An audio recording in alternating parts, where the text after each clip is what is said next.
ఏమైపోయినట్టుగా ఉంది అని మీ అందరికీ నేను తెలియజేస్తాను. 2019లో జగన్మోహన్ రెడ్డి గారు ఊళ్ళన్నీ తిరిగి రాజశేఖర రెడ్డి గారి అబ్బాయిని నాకు కష్టాలు తెలుసు, మీ జీవితంలో వెలుగులు నింపుతారు అంటే చూసి ఈ ప్రాంత ప్రజలు కూడా ఇక్కడే క్యాపిటల్ ఉంచుదాము, నాకు ఇక్కడే ఇల్లు ఉంది అని చెప్తే అన్నీ మన ప్రాంత ప్రజలందరూ కూడా ఒక అత్యధిక మెజారిటీతో ఆయన గెలిపించాడు. అయితే ఆయన గెలిపించిన మరుక్షణం వాస్తవంగా నేను కూడా అనుకున్నా, ఆయన 15-16 మంది జైల్లో ఉండి వచ్చారు అంటే పేద ప్రజల కష్టాలు కూడా తెలిసినటువంటి వ్యక్తి. ఒకసారి ఒక మనిషి అన్ని రోజులు జైల్లో ఉంటే మనకు ఎంత సంపద ఉన్నా కూడా అది నిన్ను రక్షించలేవు, నిన్ను సుఖాన్ని ఇవ్వలేవు అని ఒక మనిషిలో పరివర్తన చెందుతుంది అని నేను ఆశించిన వ్యక్తిని. అయితే ఈ అత్యంత మెజారిటీ ఇచ్చిన ఈ రాష్ట్ర ప్రజలకు తమ చివరి రక్తపు బొట్టు వరకు మరో 30 సంవత్సరాలు సేవ చేయాల్సిన కృతజ్ఞత వదిలిపెట్టి మనము కట్టిన ట్యాక్స్ డబ్బులతో, మన కార్మికుల కష్టాలతో, చెమటతో నిర్మించిన ప్రజా వేదికని కూడబెట్టడం ద్వారా ఆయన ప్రజాపాలన సాగించారు అంటే ఆయన పేదల పక్షపాతి కాదు, కక్షపాతి అని నేను అందరికీ తెలియజేసుకుంటా ఉన్నా.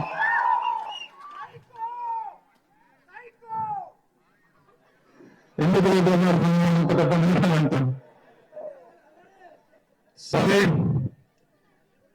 రాజధాని 33,000 ఎకరాలు ఇస్తే చంద్రబాబు అంటే ఆ రోజు ఎంత 10-15 లక్షల రూపాయల ఎకరం ఉంటే చంద్రబాబు నాయుడు గారు దిగిపోయేటప్పటికి 1-2 కోట్ల రూపాయల విలువ ఉంది.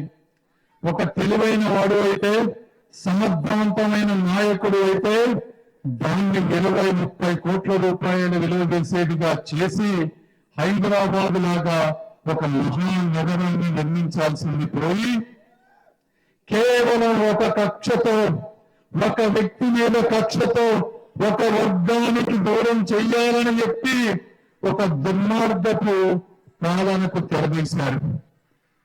చంద్రబాబు నాయుడు గారు 5 సంవత్సరాల్లో మంత్రులు గాని అధికారులు గాని ఎంతో మంది దగ్గరికి వెళ్ళి దాదాపు 120 ఇండస్ట్రీస్, యూనివర్సిటీలు గాని, రీసెర్చ్ సెంటర్స్ గాని, హాస్పిటల్స్ గాని, హోటల్స్ గాని ఇలా ఎన్నో తీసుకువచ్చి ప్రతి ఒక్కరికి స్థలం కేటాయించి జీవోలన్నీ రిలీజ్ చేశారు.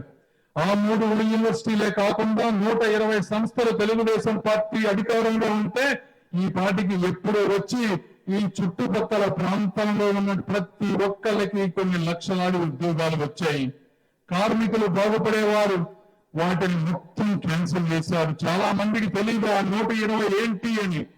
HCL technologies, Basavatarakam cancer institute, biggest convention centre, Indo US American university, ఇలా నేను అన్ని చెప్పుకుంటా పోగలను 120 ఏంటి అని.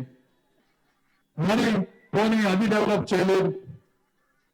పోనీ ఆయన ఏం డెవలప్ చేశాడయా అంటే ముందు మాత్రం బ్రహ్మాండంగా డెవలప్ చేశాడు. ఏ రాష్ట్రంలో లేనటువంటి బ్రాండ్స్, ఏ ప్రపంచంలో లేనటువంటి బ్రాండ్స్, మందు కనిపెట్టినోడికే తెలియని ముందు కనిపెట్టి పేద ప్రజల జీవితాలతో ఆడుకుంటున్నారు. వారు చెప్పినట్టు 60 రూపాయలు ఉండేటువంటి లిక్కర్ బాటిల్ని 200 రూపాయలు చేశారు, 300 అంటారు. ఏంటయా ఇంత రేట్లు పెంచారు? పోనీ పెంచినాడు సరే, పెంచాలి సరే, అదేమన్నా రాష్ట్రానికి ఆదాయం వస్తుందా? లేదు. డిజిటల్ పేమెంట్స్ ఉండవు. మొత్తం నోట్ల కట్టలు సంచుల్లో తాడేపల్లి ఇంటికి వెళుతుంటే అవి లెక్క పెట్టుకోవడానికి ఆయనకు సమయం సరిపోతుంది తప్పించి ఈ రోడ్ల మీదకు వచ్చి ఇక్కడ ఉన్న గుంతల రోడ్లు, ఇక్కడ పేద ప్రజలు నీళ్లు లేక అల్లాడుతున్నటువంటి పరిస్థితులు చూసే పరిస్థితే లేకుండా పోయింది అని నేను చెప్తా ఉన్నాను. నేను అడుగుతా కొంతమందిని, నేను ఇది మాట్లాడుతూ ఉంటే రాజశేఖర్ జగన్మోహన్ రెడ్డి గారి అభిమానులు అంటారు, ఎవరు తాగమన్నాడయా ముందు, మేము తాగమన్నామా రేట్ ఎక్కువ ఉంటే అంటున్నారు. పిచ్చి సన్నాసులందరికీ నేను ఒకటే చెప్తా ఉన్నా, మందు అనేది ఒక మనిషి బలహీనత. ఒకసారి ముందు తాగటం అలవాటైనప్పుడు అది బ్రెయిన్కి ఎక్కితే దాన్ని ఆపుకోలేరు, కంట్రోల్ చేసుకోలేరు. ఈ కనీస జ్ఞానం కూడా లేకుండా వారిని బ్లేమ్ చేస్తూ వారి పుట్ట కొడతా ఉన్నావు. కల్తీ మద్యం ఇచ్చి వాళ్ళ లివర్లు పాడు చేసి వాళ్ళకే తెలియకుండా వాళ్ళు చనిపోతూ ఉంటే, మహిళల తాళిబొట్లు తెగిపోతా ఉంటే, పిల్లలు అనాథలు అవుతా ఉంటే నువ్వు ఏం చేస్తున్నావు జగన్మోహన్ రెడ్డి గారు అని అడుగుతా ఉన్నాను. ఈ రోజు ఆదాయం లేక పేదవారు ముందు తాగటం ఆపుకోలేక ఏం చేస్తున్నారంటే శానిటైజర్స్ తోటి థమ్సప్ లో కలుపుకొని తాగుతా ఉన్నారు. ఇంతటి దౌర్భాగ్యమైనటువంటి పరిస్థితుల్లో మనం ఉన్నాం. మీరు అడగండి, ఇది వాస్తవం కాదు. అవును, చూడండి. మరి ఇది జగన్మోహన్ రెడ్డి గారి అభిమానులు చూడండి అయ్యా, ముందు అనేది అంత ఈజీగా వదులుకోలేరు ఎవరు. మరి గ్రామాల్లో మనం చూస్తా ఉంటే శ్రావణ్ కుమార్ గారు ఉన్నప్పుడు, చంద్రబాబు నాయుడు గారు ఉన్నప్పుడు ప్రతి కాలనీకి సిమెంట్ రోడ్లు వేసాం. జగన్మోహన్ రెడ్డి గారు అంటారు, మీరు చేసిన 2 పనులున్నా చెప్పండి అంటాడు. ఈ సిమెంట్ రోడ్లు ఎవరేసావా? నువ్వేసావా? మరి ఎవరేశారు? ఇంతకు ముందు 40 సంవత్సరాల ముందు ఈ గ్రామాల్లో ఎప్పుడైనా ఇలాంటి సిమెంట్ రోడ్లు ఎస్సీ ఎస్టీ కాలనీలకి ఈ ఆంధ్ర రాష్ట్రంలో ఎప్పుడైనా జరిగినాయా? జరగలేదు కదా. అది వేసింది మేమే కదా. అది మేము వేసినప్పుడు నీలాగా ఓట్ల రాజకీయం చూడలేదే. నీలాగా నువ్వేమనుకుంటున్నావు? సిమెంట్ రోడ్లు నీళ్లు ఇస్తే అవి వ్యక్తిగత ప్రయోజనాలు కాదు కాబట్టి ఇవి నాకు ఓట్ల రూపంలో రావు, కాబట్టి 3,000, 2,000, 5,000 బ్యాంకుల్లో వేస్తే నేను వ్యక్తిగతంగా ఇచ్చినట్టు ఉంటుంది, నాకు ఓట్లు పడతాయి అనేటువంటి ఒక ఓట్ల రాజకీయానికి మీరు తెరదీశారు. మేము కూడా, తెలుగుదేశం పార్టీ కూడా ఇదే విధంగా ఆలోచిస్తే ఈ రాష్ట్రంలో ఒక్క రోడ్డు ఉండేది కాదు, ఒక్క మంచినీటి కుళాయి ఉండేది కాదు. కాబట్టి ప్రజలందరూ అర్థం చేసుకోవాలి, సంక్షేమంతో పాటు డెవలప్మెంట్ ఉండాలి.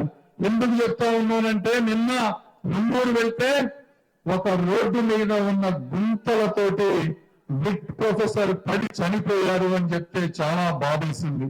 పిహెచ్డీలు చేసి జీవితం ఎంతో అద్భుతంగా ఉండి పాఠాలు చెప్పాల్సిన ఒక ప్రొఫెసర్ మన చేతగాని తరం వల్ల రోడ్డు గుంతల్లో పడి చనిపోతే 2024 సంవత్సరంలో మనం తల ఎక్కడ పెట్టుకోవాలి అని అడుగుతా ఉన్నాను.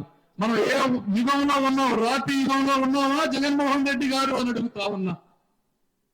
ఇలాంటి దుర్మార్గమైనటువంటి పాలన. మందు కూడా మొత్తం తాకట్టే. 2025 వరకు వచ్చే మందు ఆదాయాన్ని మొత్తాన్ని తాకట్టు పెట్టి బాండ రూపంలో అప్పు తీసుకొచ్చినటువంటి వ్యక్తి. మీకు తెలుసో తెలియదో నాకు తెలియదు, కానీ నాకు తెలుసు కొంతమంది ఈ మందు అమ్మేవాళ్ళు. ప్రతి కేసులో 70% జగన్మోహన్ రెడ్డి గారి ఇంటికి వెళుతుంది. ఆయన ఒకటే చెప్తారంట, నాకు 70%, నువ్వు 20 తీసుకుంటావో 30 తీసుకుంటావో, నువ్వు ఎంత రేటు పెట్టుకుంటావో నాకు అనవసరం, 70 మాత్రం నాకు కావాల్సింది. ఇది వాస్తవం. ఇది కాదు అని చెప్పి జగన్మోహన్ రెడ్డి గారు మీరు బయటికి లేదా ప్రమాణంగా చెప్పండి అని అడుగుతా ఉన్నాను. ఇది చెప్పలేదు.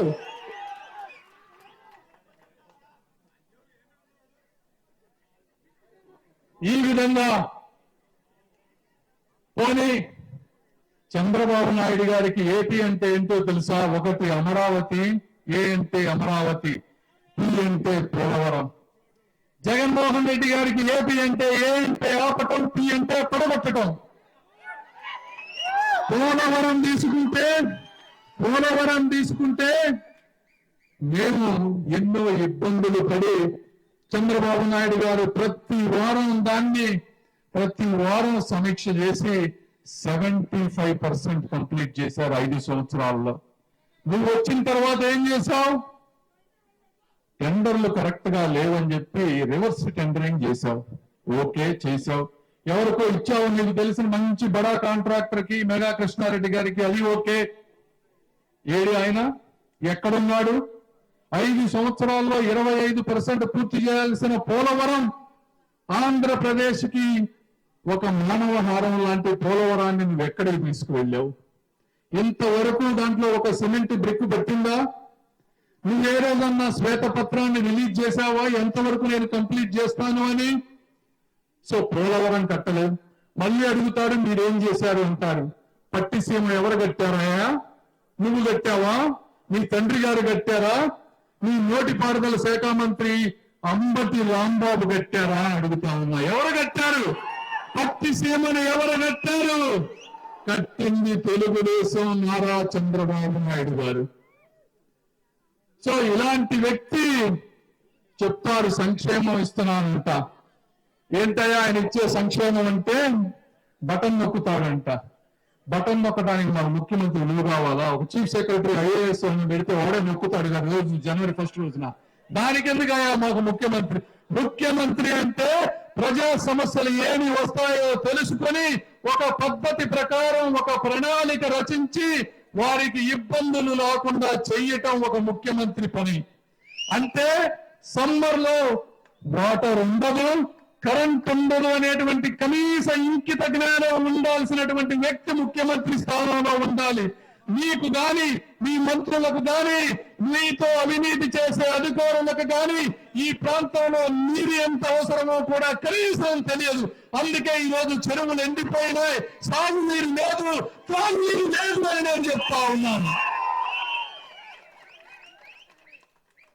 ఉద్యోగం ఒక్కటివ్వలో ఐఏఎస్ ఐపీఎస్ అధికారులకు ఒక కోడ్ ఉంటుంది, ఐపీసీ ఇండియన్ పీనల్ కోడ్. దాన్ని మొత్తం వైసీపీ కోడ్గా మార్చేశాడు. ప్రతి అధికారిని అవినీతిమయం చేసేశారు. అధికారులకు ఉన్నటువంటి బలహీనతలను అడ్డం పెట్టుకొని వారికి డబ్బు కావాలంటే డబ్బు, ఇంకోటి కావాలంటే ఇంకోటి ఇచ్చి వారి బలహీనతలను ఆసరాగా చేసుకొని ఈ రాష్ట్రంలో శాండ్, ల్యాండ్, వైను, మైను 4 దోచుకున్నటువంటి వ్యక్తి ఈ జగన్మోహన్ రెడ్డి గారు. పొన్నూరులో, ఇక్కడ గుంటూరు జిల్లాలో గ్రావెల్ తవ్వారు, నెల్లూరులో సిలికా కోడ్స్ తవ్వారు, ఈస్ట్ గోదావరిలో బాక్సైట్ తవ్వారు, రాయలసీమ కుప్పం ద్రవిడ యూనివర్సిటీలో గ్రానైట్ తవ్వారు. రాష్ట్రం 4 మూలల నుంచి ప్రతి ఆర్థిక వనరుని తవ్వి వేల లక్షల కోట్ల రూపాయల అవినీతి సొమ్ముతో ఈ రోజు మీడియాని, సోషల్ మీడియాని, అధికారులని, వ్యవస్థలని మేనేజ్ చేసుకుంటూ నువ్వు రాజకీయం చేస్తూ సిద్ధం పోస్టర్లు వేసుకుంటూ రేపు ఓట్లు కొనాలని చూస్తా ఉంటే ప్రజలంతా పిచ్చి వాళ్ళని అడుగుతా ఉన్నాను.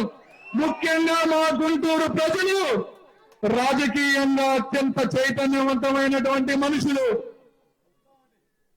వీరికి అభివృద్ధి కావాలి కానీ అరాచకం కాదు, కన్స్ట్రక్షన్ కావాలి కానీ డిస్ట్రక్షన్ కాదు జగన్మోహన్ రెడ్డి గారు అని నేను మీ అందరికీ తెలియజేసుకుంటా ఉన్నా. ఏది ఏమైనప్పటికీ నేను ఈ రోజు రాజకీయాల్లో రావటానికి ఇది బలమైన కారణాలు. జగన్మోహన్ రెడ్డి గారు ఎట్టి పరిస్థితుల్లోనైనా సరే ఈసారి గెలిచి చంద్రబాబు నాయుడు గారికి వయసు అయిపోతుంది, తెలుగుదేశం పార్టీని ఏదో చేద్దామని కలలు అన్నారు. నేను చెప్తా ఉన్నా జగన్మోహన్ రెడ్డి గారు, మీ తాత వల్ల, మీ నాన్న వల్ల, నీ వల్ల, మీ మునిమరుల వల్ల కూడా కాదు. తెలుగుదేశం పార్టీని గాని, లోకేష్ బాబు గారికి గాని, చంద్రబాబు నాయుడు గారికి గాని మేము ఉక్కు కవచాల్లో నిలబడుకోవాలని మీకు తెలియజేస్తా ఉన్నా. ఈయనంటాడు 175కి 175 కొడతాడంట. సరే మనగాడివి కదా, రా గుంటూరులో పోటీ చేయి. ఎందుకు ఒకనో ఇతర నలుగురిని మార్చావు కదా, నాలుగో వాడు కూడా నేను వెళ్ళిపోతాను అంటున్నాడు కదా, నీకు క్యాండిడేట్ లేడు కదా, రాజుగా పోటీ చేయి. నేను సిద్ధం, నీకు తగిలితే ఇక్కడ పోటీ చేయి. కాబట్టి ఈ సభ చూస్తే మీకు రేపు జరగబోయేటువంటి ఓట్ల ఉప్పెన సునామీ కనపడుతా ఉంది. ఏదేమైనప్పటికీ మీలో నన్ను ఇంత ప్రేమగా ఆప్యాయంగా ఈ రోజు ఇక్కడికి పిలిపించారు. మీ అభిమానం చూసి నా మనసు ముద్దయింది. మీరు చూపించిన అభిమానాన్ని నేను అభివృద్ధి రూపంలో మీ అందరికీ తిరిగి ఇస్తానని తెలియజేసుకుంటూ మళ్ళీ ఈ ప్రాంతానికి వస్తానని తెలియజేసుకుంటూ మీ అందరికీ మనస్ఫూర్తి కృతజ్ఞత తెలుపుకుంటూ సెలవు తీసుకుంటా ఉన్నాను.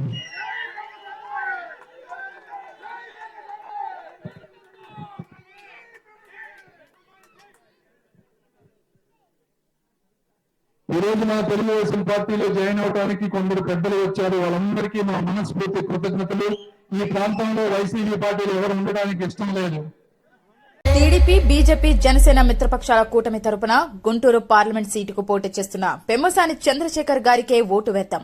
మన గుంటూరుని గెలిపించుకుందాం.